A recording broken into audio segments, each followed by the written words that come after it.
సకల ఆశీర్వాదాలకు కారణభూతులైన మన దేవాది దేవునికి కృతజ్ఞతాస్తుతులు చెల్లిస్తూ మీ అందరికీ నా శుభములు. ఈ రోజు మన వాక్య ధ్యానం లూకాసు వార్త 23వ అధ్యాయం 32 నుంచి 38 వచనాల వరకు. ఇంకొక ఇద్దరిని కూడా యేసుప్రభు వారితో పాటు సిలువ వేయడానికి తీసుకుని వచ్చారు. అయితే వారిద్దరు నేరస్తులని 32వ వచనంలో మనం చూస్తాం. కల్వరి కొండపైకి వచ్చినప్పుడు ఆ ఇద్దరిని కూడా యేసుప్రభు వారితో పాటు సిలువ వేశారు. అప్పుడు యేసుప్రభు వారు ఆ సిలువ మీద నుండి మొదటి మాట మాట్లాడారు. 34వ వచనంలో మనం ఈ విషయాన్ని చదువుతాం. ఆ మొదటి మాట ఏంటంటే, తండ్రి వీరేం చేయుచున్నారో వీరెరగరు గనక వీరిని క్షమించమని ప్రార్థించారు. ఆ తర్వాత వారు ఆయన వస్త్రాల కోసం చీట్లు వేశారు. ఇంకా 35 నుండి 38 వచనాలు చదివితే, ప్రజలు నిలవబడి చూచుచుండిరి. అధికారులను, వీడు ఇతరులను రక్షించును, వీడు దేవుడు ఏర్పరచుకున్న క్రీస్తు అయిన ఎడల తను తాను రక్షించుకున్నని అపహసించిరి. అంతట సైనికులు ఆయన యొద్దకు వచ్చి ఆయనకు చిరకనిచ్చి, నీవు యూదుల రాజు అయితే నిన్ను నీవే రక్షించుకున్నమని ఆయనను అపహసించిరి. ఇతడు యూదుల రాజుని పై విలాసము కూడా ఆయనకు పైగా రాయబడెను. ఇది 38వ వచనంలో మనం చదువుతాం. యేసుప్రభు వారు ఇద్దరు నేరస్తుల మధ్యలో ఏ నేరం చేయనప్పటికీ కూడా తాను కూడా శిక్షను భరిస్తా ఉన్నారు. అది కేవలం మన కోసమేనని మనకు తెలుసు. అంతగా ఆయనను హింసించి, అపహసించి, దూషించి, కొరడాలతో కొట్టి, ముండ్ల కిరీటం పెట్టి, ఆయన మీద ఉమ్మి వేసి, గడ్డపు ప్రక్కల మీద ఉన్న వెంట్రుకలను పీకి, ఈ విషయాలన్నీ కూడా యెషయా పుస్తకంలో కొన్ని, మిగతా సువార్తల్లో కొన్ని రాయబడటం మనం చూస్తాం. ఇదంతా జరిగాక వారు మేకులతో సిలువకు కొట్టి సిలువ వేశారు ఆ ఇద్దరి దొంగల మధ్యలో. అప్పుడు ఆ సమయంలో ప్రభు మాట్లాడుతున్నారు. సిలువ మీద మొదటి మాట, తండ్రి వీరేం చేయుచున్నారో వీరెరగరు గనుక వీరిని క్షమించమని ప్రార్థన చేశారు. తననెంతో గాయపరిచిన వారిని సైతం క్షమించడానికి ఇష్టపడిన ప్రభు యొక్క ఆత్మ నేడు మనలో కూడా ఉంది. క్షమించడానికి ఇష్టపడే మనస్సు మనం కూడా కోరుకుంటే ఆ శక్తి మనకు తన ఆత్మ ద్వారా లభిస్తుంది. కానీ చాలా సార్లు మనమైతే మనల్ని గాయపరిచిన వారు కూడా గాయపడాలని కోరుకునే మనస్సే మన శరీరానికి ఉంటుంది. అందుకే శరీరానుసారమైన మనస్సు ఎప్పుడు కూడా దేవుని సంతోషపరచనేరదు. కానీ ఆత్మానుసారమైన మనస్సు సమాధానంను జీవమై ఉన్నదని వాక్యంలో సెలవిస్తా ఉంది. రోమిలకు రాసిన పత్రిక 8వ అధ్యాయంలో. క్రీస్తు యొక్క ఆత్మ మనలో ఉంది కాబట్టి మనం క్షమించాలి అని నిర్ణయం తీసుకుంటే చాలు, క్రీస్తు యొక్క ఆత్మ మిగతా కార్యం అంతా జరిగిస్తాడు. అయితే మనందరికీ ఈ యొక్క వాక్య భాగంలో నుంచి ఒక సందేహం రావచ్చు. పక్షవాయువు గల వానిని తీసుకుని వచ్చినప్పుడు నీ పాపములు క్షమించబడ్డాయని, తనకే క్షమాపణ అధికారం ఉందని తెలియచేసిన ప్రభువు ఇక్కడికి వచ్చేసరికి సిలువ మీద నుండి మీ పాపములు క్షమించబడ్డాయి అని అనకుండా తండ్రికి ఎందుకు విజ్ఞాపన చేస్తున్నారు అని. ఈ డౌట్ సహజంగా అందరికీ ఉంటది. ఆయనకున్న క్షమాపణ అధికారం ఏమైనా పోగొట్టుకున్నారా? లేదు. ఆయన సిలువ మీద ఉన్నప్పటికీ అదే అధికారం ఉన్న వ్యక్తే. ఆయన మరణం పొందినంతగా, అనగా సిలువ మరణం పొందినంతగా విధేయత చూపిన వాడై తన్ను తాను తగ్గించుకొనెను అని ఫిలిప్పీలకు రాసిన పత్రిక 2వ అధ్యాయం 8వ వచనంలో చెప్పబడింది. ఒకటి గుర్తు పెట్టుకోవాలి, తనను ఆశ్రయించిన వారికి తప్పకుండా తన అధికారంతో ఆయన క్షమిస్తారు. కానీ తనను వేడుకోని వారి కోసం, తనను గౌరవించని, తనను ఆశ్రయించని వారి కోసం అయితే ఆయన విజ్ఞాపన చేస్తూనే ఉన్నారు. ఇంకా కూడా చేస్తూనే ఉన్నారు. ఆయన మానవునికి, తండ్రిన దేవునికి మధ్యలో మధ్యవర్తిత్వాన్ని జరిగిస్తూ ప్రతి ఒక్కరికి అందుబాటులో ఉన్న ఈ పాప క్షమాపణ అందరూ పొందుకోవాలని, ఎవ్వరూ తమ పాపంలోనే ఉండి చనిపోకూడదనే ప్రభువు తన ఆశ్రయించు వారిని క్షమిస్తూ మిగతా వారి కోసం విజ్ఞాపన చేస్తూ ఉన్నారు. ఎట్లయినా సరే అందరూ మేలు పొందుకోవాలనే ఉద్దేశంతో నీటికి ఆయన అందరి కోసం విజ్ఞాపన చేస్తూనే ఉన్నారని లేఖనాలు చెప్తా ఉన్నాయి.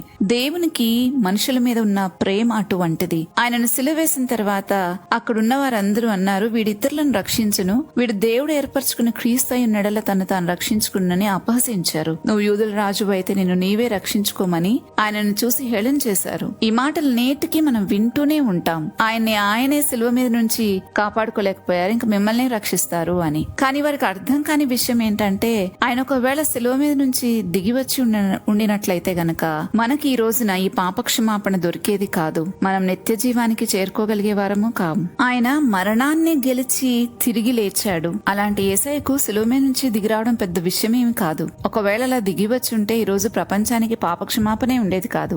అందరినీ ప్రశ్నించినట్లే మనల్ని కూడా ప్రశ్నించేవారు. ఎందుకు ఆ దేవుడిని నమ్ముకున్నారు, ఏం చేశాడు మీకు అని అడిగేవారు. కానీ ఈ రోజు ఏం చేశాడు మీకు అనే ప్రశ్న మనల్ని అడగలేరు. ఎందుకంటే ఆయన మన కోసం ప్రాణం ఇచ్చాడు. మన పాప శిక్షనంతా తాను భరించాడు. ఎవరైతే ఆయన యందు విశ్వాసం ఉంచారో వాళ్ళందరిలో నుంచి పాప భారాన్ని తీసివేసి మనస్సాక్షి శుద్ధ శుద్ధి చేయబడిన మనస్సాక్షి మనకిస్తున్న సాక్ష్యం. ఈ రోజు మనలో శుద్ధి చేయబడిన మనస్సాక్షి మనకిస్తున్న సాక్ష్యం ఆయన రక్తం మన కొరకు చిందించబడింది అని. కాబట్టి ఈ రోజు మనల్ని ఎవరూ ఆ ప్రశ్న అడగలేరు. ఈ రోజు మనకున్న నిరీక్షణ, మనకున్న భరోసా కలిగింది ఆయన శిలువ మరణం పొంది తిరిగి లేచి ఆనాటి తన శిష్యులందరికీ ఇంకా అనేక మందికి 500కు పైగా కనిపించి ఆరోహణమైనందు వలనే. ఒకవేళ ఆయన సమాధిలోనే ఉండి ఉంటే మన విశ్వాసానికి అర్థమే ఉండేది కాదు. అసలు మనం విశ్వాసం ఉంచవలసిన అవసరమే ఉండేది కాదు. ఎప్పుడైనా కన్న బిడ్డ మీద కన్నవారికి ఉన్న ప్రేమకు సాటి అయిన ప్రేమ వేరెవ్వరికీ ఉండదు. అలాగే సృష్టికర్త అయిన దేవునికి మాత్రమే తాను చేసిన సృష్టి మీద ప్రేమ ఉంటుంది.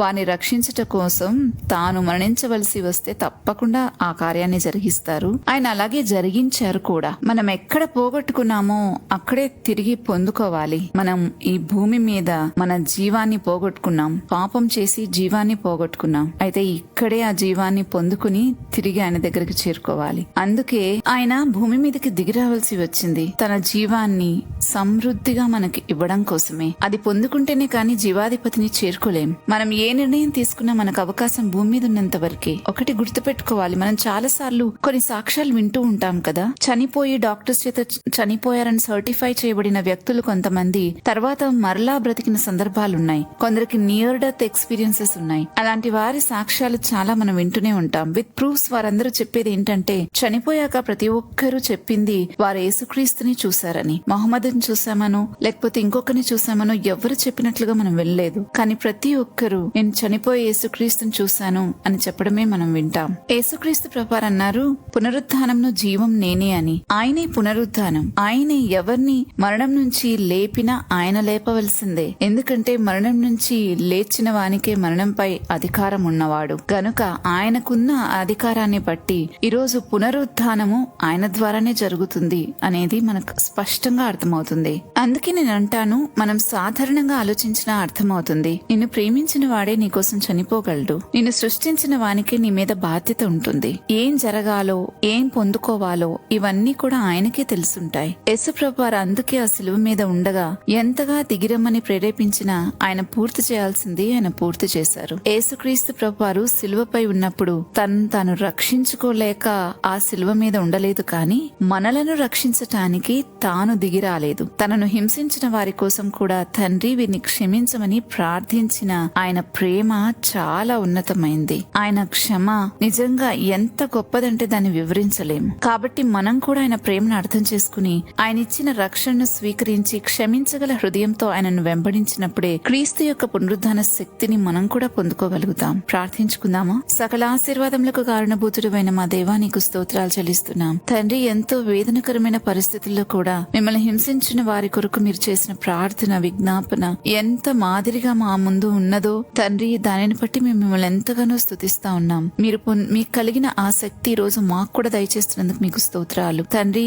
నీ నామం పేరిట మేము చేస్తున్న ప్రతి కార్యంలోనూ ప్రేమ, క్షమాపణ, దయ నాయనా ఇవన్నీ కూడా ఆత్మఫలం ఉండినట్లుగా సహాయం చేయండి నాయనా. ప్రతిదీ నీ మహిమ కొరకు మేము బ్రతకడానికి కృప చూపమని వేడుకుంటూ ఉన్నాము దేవా. ఈ రోజు మాకు తెలియచేసిన ఈ సంగతులన్నిటిని బట్టి మిమ్మల్ని స్తుతిస్తూ మీలాగా బ్రతికే గొప్ప శక్తి మాపై కుమ్మరించమని వేడుకుంటూ ఈ మనోలన్నీ యేసుక్రీస్తు ప్రభువారి నామంలో బ్రతిమాలుతున్నాము తండ్రి. ఆమెన్. రేపటి ధ్యానంలో మళ్ళా తిరిగి కలుద్దాం. అంతవరకు దేవుని కృప మనందరికీ తోడైండును గాక. ఆమెన్.